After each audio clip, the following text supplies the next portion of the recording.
Kakinada rural మండలం తిమ్మాపురం గ్రామంలో Janasena party గౌరవ అధ్యక్షులు మాధారపు తాతాజీ ఆధ్వర్యంలో శ్రీ సిద్ధి వినాయక ఫ్రెండ్స్ సర్కిల్ ఆధ్వర్యంలో 16వ వినాయక చవితి వేడుకలు ఘనంగా నిర్వహిస్తున్నారు. అందులో భాగంగా తిమ్మాపురం గ్రామస్తులు ఆకుల వెంకటరమణ దంపతులచే ప్రత్యేక పూజలు నిర్వహించారు. ఈ ఉత్సవ పందిరి వద్దకు గణేష్ ఉత్సవ సమితి ప్రతినిధి బృందం సభ్యులు ఎనిమిరెడ్డి మాలకొండయ్య, దూసర్లపూడి రమణరాజు, రంబాల వెంకటేశ్వరరావులు విచ్చేసి గణేష్ నిమజ్జనోత్సవ ఆహ్వాన పత్రికలను నిర్వాహకులకు అందించారు. ఈ సందర్భంగా మాదారపు తాతాజీ ఆధ్వర్యంలో వేద పండితులు వారికి వేదాశీర్వచనం అందించారు. ఈ సందర్భంగా వారు మీడియాతో మాట్లాడారు.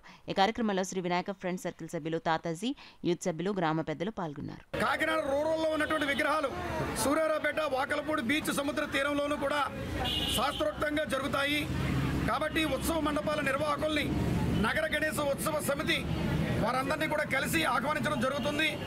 ఈ రోజున తిమ్మాపురం గ్రామంలో మాదారపు తాతాజీ గారి యొక్క ఆధ్వర్యంలో జరుగుతున్నటువంటి ఈ విఘ్నేశ్వర మండపాన్ని సందర్శించి వీరందరినీ కూడా నగర గణేశ ఉత్సవ సమితి ఆహ్వానించింది.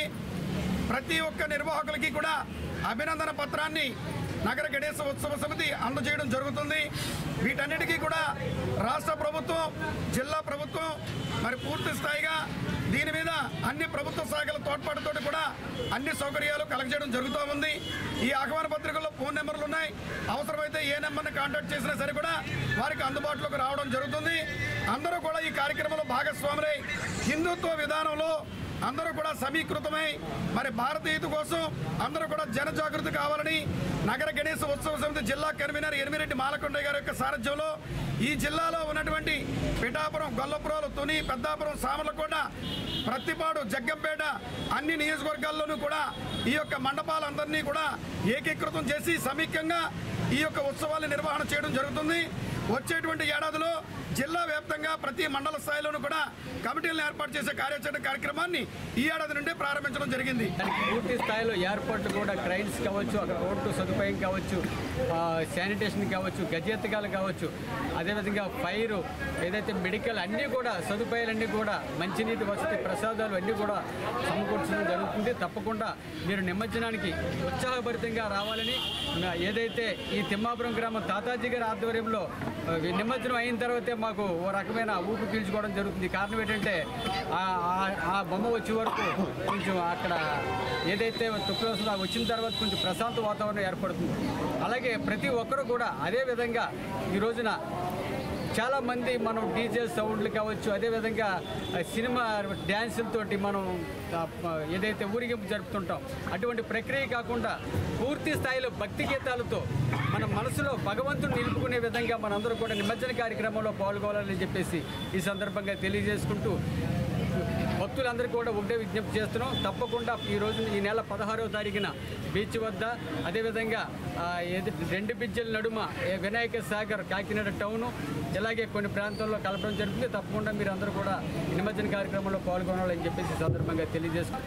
ఇవన్నీ కూడా చరిత్ర ఆధారంగా మన సమాజంలో, మన సనాతన ధర్మంలో, మన జీవన విధానంలో మన చరిత్ర చెప్తున్నటువంటి విషయాలు.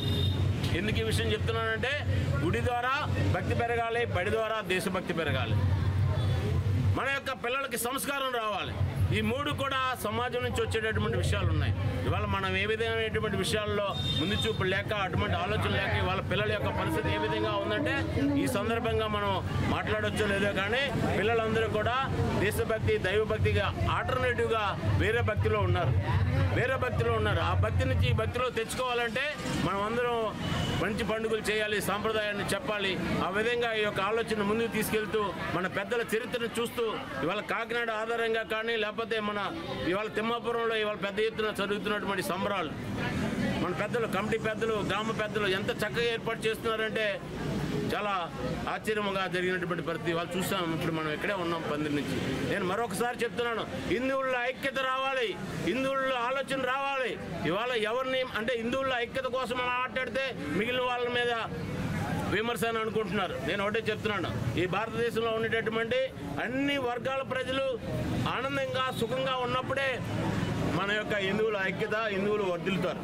ఏ ఒక్కరో ఇబ్బంది పడుతుంటే మనకు అది అవసరం లేదు. కాబట్టి సమాజంలో ఐక్యత కావాలి, హిందువుల్లో ఐక్యత కావాలి, మన యొక్క ఆలోచనని ముందుకు తీసుకెళ్ళాలి.